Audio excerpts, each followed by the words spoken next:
Good afternoon, everybody. There we go. Let's get them all riled up here. My name's Todd Marino from Render Broadcasting, and I'm grateful that you've all come today for the seminar. And this particular topic is an overview of Marcellus Shale land leasing, environment, and the future. I'd like to let you know that this is being videotaped, and all of the seminars that have been conducted today, the video of these proceedings will be available at, what is it, Jeff? PAGasExpo.com. Yes. PAGasExpo.com. So you can maybe catch your moment of glory at that time. I'd like to introduce our panelists today, and each of you, if you could raise your hand so people know who we're talking. Timothy Evans is the District Land Manager for Consol Energy. Mike Knapp is the President of Knapp Acquisitions and Production, LLC. Dr. Joseph Clark is from IUP in the Geology Department. And Eric Cowden is from the Marcellus Shale Coalition. Gentlemen, thank you for coming to be with us here today. I have some prepared questions, but I'm going to tell you right now that any questions that you have at any point when you feel a speaker wrapping up, just go ahead and raise your hand and we'll be sure to get your question answered as well. Gentlemen, if you could, just for a moment, explain, if you would, your background and how you come to this, to be with us here today. And Dr. Clark, who wants to start with you? Yes, I've been teaching geology for 40 years. First University of California in the state of California. There I was associated also with the U.S. Geological Survey, including the branch of Western Environmental Geology. So I did environmental work out there on all aspects of the environment. Most work was concentrated on earthquake work. I came back here and joined IUP and taught here I started in 1972. I've taught various courses in geology, including environmental geology and subsurface geology. So, and I've also worked on many gas problems in Indiana County, including some water problems. All right, Mike? My name is Mike Knapp. I'm the president of Knapp Acquisitions and Production. I was born and raised about 2 blocks from here in downtown Indiana. I own the land acquisition firm. We work in close conjunction with MDS Energy out of Katanning. We act as an intermediary between the oil and gas industry and the landowners. We negotiate the contract that allows the gas companies to come out and drill the wells on properties. Okay. And Eric? Okay. My name's Eric Cowden.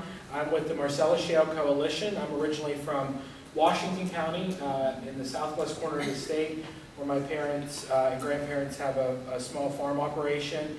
Went to school at Penn State, graduated, worked for the Department of Agriculture for a few years, and joined the coalition in April as a community outreach manager focusing on 2 major groups, the agriculture industry and the sportsman's industry, to work on land affairs issues. We have, our coalition has a board of directors that has subcommittees on them, one of which is the Land Affairs Committee, where we're constantly working for best management practices for site reclamation, pipeline reclamation, things of that nature. So I'm in a constant state of flux on what the best looks like and what that means for all of our landowners, which oftentimes are the sportsmen's and agriculture groups as a whole.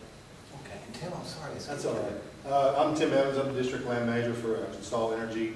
I'm a 4th-generation oil and gas. Been a landman for over 26 years. Before that, I was in the construction side of the pipeline stuff for oil and gas. I'm new to this area. Really, I've been up here for 6.5 years. I enjoy the area, and so I'm just here to make things better for the community. All right. Well, gentlemen, among the questions that are supplied here, and again, folks, when you feel the opportunity to raise your hand, we'll get your question on. I'm going to combine 2 of the questions that were prepared here and then phrase it to you this way. Many of you can answer this question.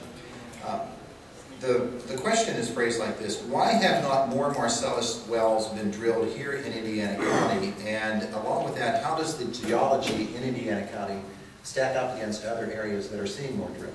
Doctor? Yes, I'd like to address that. Some of the initial wells that were drilled in Indiana County were drilled in core areas geologically in Indiana County, such as out by the airport, which is a broad syncline. And because companies had large acreage positions, they simply wanted to test and see what was in their acreage. So there are a series of maybe 7 wells. Some were vertical wells, more productive wells, or horizontal wells. And so they weren't that great a success. The other factor in Indiana County is that seismic hadn't been done at that point. Now, some of the wells in Armstrong County recently have done 2D, two-dimensional seismic. Now we're seeing 3D seismic coming in Indiana County, with the larger consolidations occurred with Chevron coming in, Mobil, Exxon, Shell, the large companies. The 3D seismic is expensive. They've been running up 286. You may have seen the trucks that do this, 219 in Clearfield County. So they're starting to get the coverage they need to really drill. ExxonMobil doesn't like to use the term sweet spots. But the best areas haven't been drilled yet in Indiana County. Geologically, we're very similar to Clearfield County. I spent some time in the development of EOG north of 80 on the Punxsutawney Hunting Club area. And our geology in parts of Indiana County are very similar to that. We have 100 to 130 feet of Marcellus. We have the same structure. One other factor is we don't have the infrastructure yet in terms of pipelining. It's coming. We'll see it, and I think we'll see accelerated production despite prices of natural gas that are now about $4.50 a thousand. They had been up 7, 8, as much as 12. That was too high. $5 would be a fair price. Some of the Marcellus people tell me they have to make $7 a thousand, but a lot of these big companies have the cash to develop Marcellus, even at these prices. Any of the other gentlemen care to address that at all? In Indiana County, one of the problems I think you see with some of these companies is to drill these horizontal Marcellus wells, you need a fairly large chunk of ground. And in Indiana County, there's been so much shallow well production over the last 30, 40 to 50 years that the acreage is very scattered, very broken down.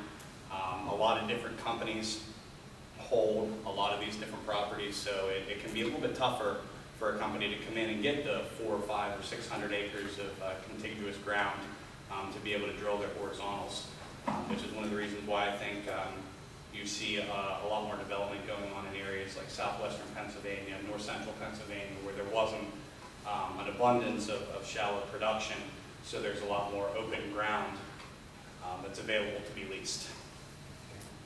Consol Energy has a large acreage position in Indiana County. And we've recently run 2D seismic through the county here, so, and as our geoscience department gathers more information, and we're staking wells in Indiana County now. We're getting ready to drill some soon, get the pipelines bought, all the permits and everything, and we'll be developing those soon. Are you pretty encouraged that Indiana County is on a par with some of the other counties where Consol has been? I think it is, yes. You don't know what we get, I think it'll be just fine once we get going. Any questions? We both did. Okay, let's move on to another topic, and this has to do with hydrofracking, which is an issue that is of great concern to a lot of people. And the question is phrased here is, to what extent has fracking affected water supplies in Indiana County?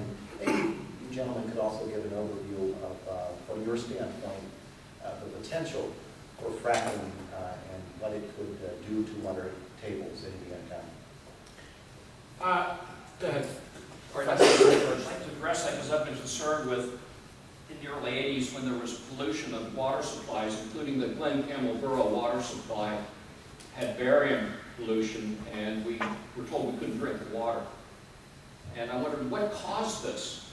And it turns out hydrofracking isn't the problem. Despite all the bad publicity, it's the treatment of brine production fluid that has caused past but not present pollution of water supplies. We worked on this for about a year. I sampled frac fluid, essentially the same fluid that's used today with the same chemicals. There was no barium in it. And yet barium was contaminating 2 municipal water supplies and many private water supplies. And so we started sampling the brine. Safe drinking limit is 1 milligram per liter. Just remember the name 1. Glen Campbell had 2.2 in their water. We started